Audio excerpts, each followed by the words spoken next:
Hello everyone, I am Dr. Disha Walia.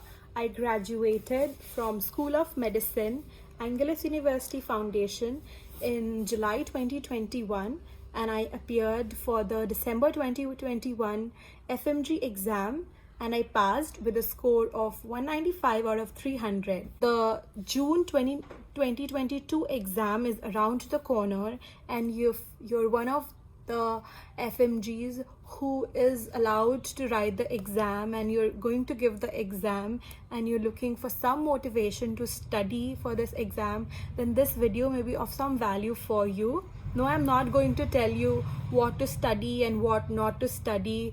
I'm not going to do that.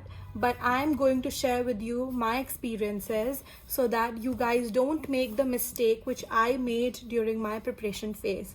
Okay, so without wasting much of your time, let me get straight into the video. First point is find the source that suits you the best. I know that a lot of FMGs use Prep Ladder, and Prep Ladder is a good source to study for this exam if done with full dedication. I used to use Marrow, and more often than not, I used to get overwhelmed, but eventually I did manage to pass. So my point here is, it doesn't matter what you're using. It can be Mist, it can be Marrow, Prep Ladder, Unacademy, or it's okay if you're not subscribing to any of those and you're just using the notes which you made during your med school or the notes you used during your med school. It's all good as long as you stick to that and only that. Don't have to confuse or jump or use other things here and there. Okay. My second point is for those people who aim to get a really high score in the upcoming exam. So I talked to a lot of my friends who scored really good, and the common thing which all of them said was that they studied all 19 subjects really well.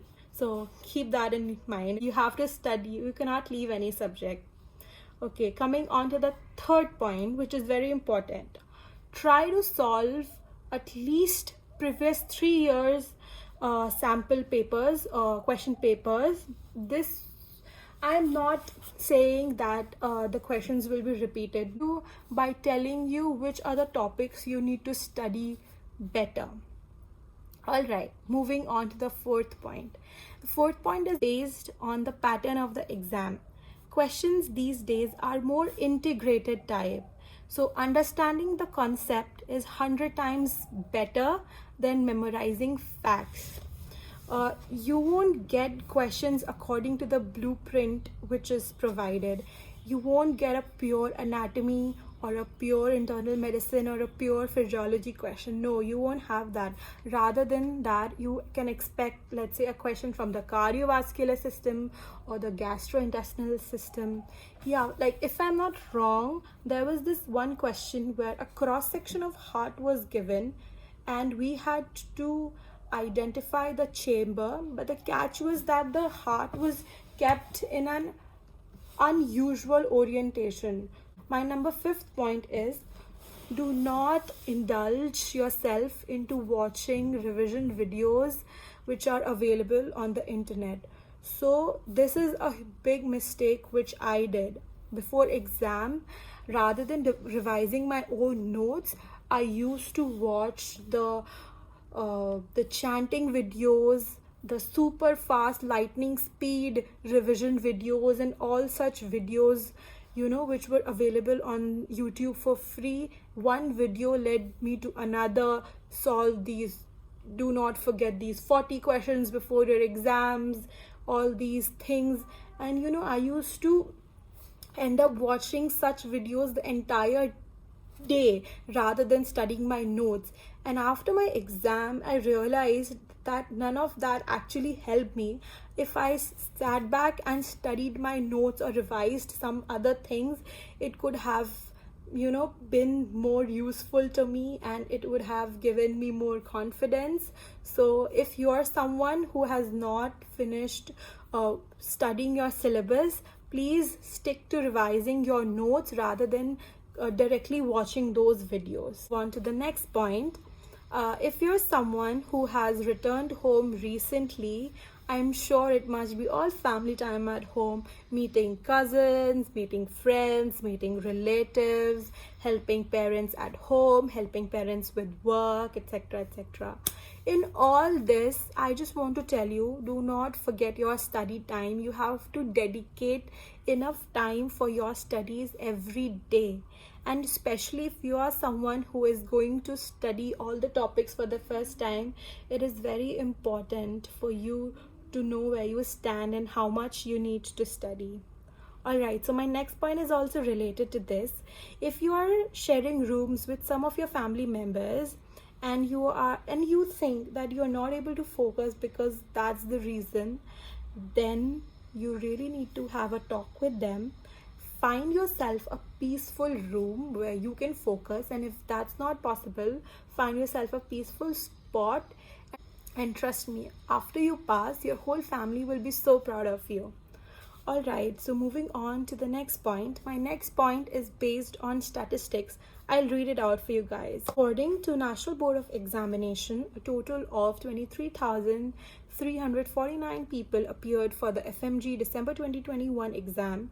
In terms of qualifying the exam, a total of 5,665 candidates qualified the exam, while the rest 17,607 failed in it, which makes the passing percentage around 24.26% only. And you know what? Comparing this statistics with the past year's passing percentage, it is much higher. Good thing for December 2021 exam. But you know, to pass the exam, one needs a score of 150 out of 300 or more. So I hope you can be one of those students who gets that. I hope you are able to get that doctor prefix before your name. Make yourself proud and make your family and friends proud. So go for it. Alright, so we're coming to the end of this video. My next point is motivate yourself. Talk to yourself. Tell yourself that if you don't pass the exam now, you will have to give it again. You will have to study the same thing again. You'll have to wait for 6 months for that turn, and it is possible that in the next attempt you may be in much more pressure. So it's best, so this is the best time to study so that you can just get done with it and then move on with your life. Okay, so with this we have come to the last point of this video, and I do not expect a lot of people to get this point, but let's be very honest, the COVID pandemic has led to some major disbalance in some of our lives, like separation from our loved ones, war, financial stress, online education, isolation, changing policies and changing rules, not being able to live college life to the fullest, health issues, you know, sick family members, and all this is a lot to handle. Coping up with a vast syllabus adds much more stress to it, and it takes a huge toll on our minds. I just want to say, take care of your mental health, and I cannot emphasize this enough. It's going to be a really stressful time. Prepare yourself mentally and emotionally. Be calm, be positive, be prepared. And I just want to give you all my best wishes.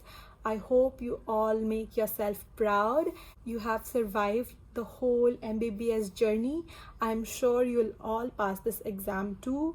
Good luck, study well, bye-bye.